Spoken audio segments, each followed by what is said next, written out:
All right, so I get this question. I see this question quite a bit on the F-class boards of when is it time to,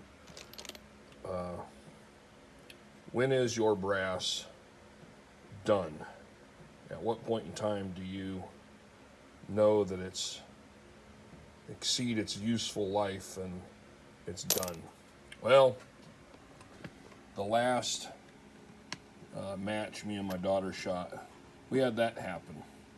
That is a little bit of case head separation. Let me back her up so she's focused. There you go. It's a little bit of case head separation. It did not completely separate. I'm trying to push on that and it won't freaking separate.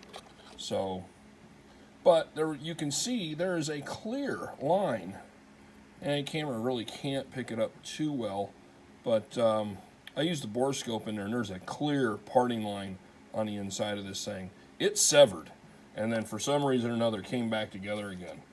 This is what the inside is looking like. You can see that massive amount of thinning right there, and that is done.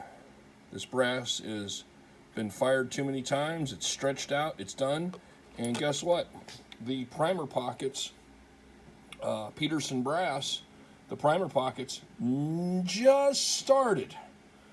This last reload, I was going to say they never got loose. Well, that's not exactly true. They did get slightly loose.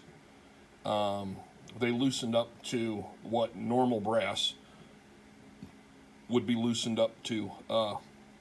So they were getting on a little bit loose side. So I knew this stuff was getting to be a little long in the tooth. But hey, thanks to David Tubb, got 500 new pieces of brass. This stuff's all good to go. Looking beautiful. Brand freaking new. You know, $1 a piece. They're not cheap. But, you know, my daughter wants to save that one. But, so now, fortunately, I didn't prime up a lot of these. These are sized and annealed. And then these here are ready to be annealed.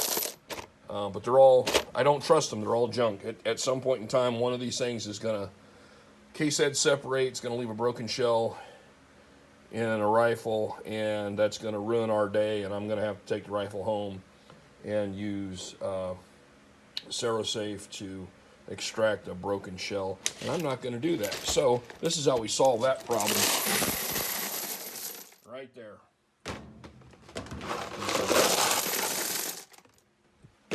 No more problems. That's how you do it. Take that stuff to the recycler, get whatever the hell you can get for money, and add that back into I might get a cup of coffee or something out of what that stuff's worth. I don't know. There's probably 30 pounds there. It might be worth about 20 or 30 bucks. I don't know what the hell brass is going for. But yeah, that's how you solve your problem. You dump that garbage and you move on. Oh yeah, and this, let's see here if I can do this. This is the tool that you use to check, and you can feel you slide this in the cartridge and you can feel a nice little dip before it goes into the head of the case. So that's one way you can check to see if you're getting that. Or you know, Teslong bore scope, you need one of those things anyway, so go buy one, go use it. Replace your brass. How many firings did that brass have on it? I have no idea. We started using that stuff in 2019, and the whole world came to a screeching halt in 2020. So I'm looking back at the matches and stuff that we shot and how many rounds we've got on our barrels.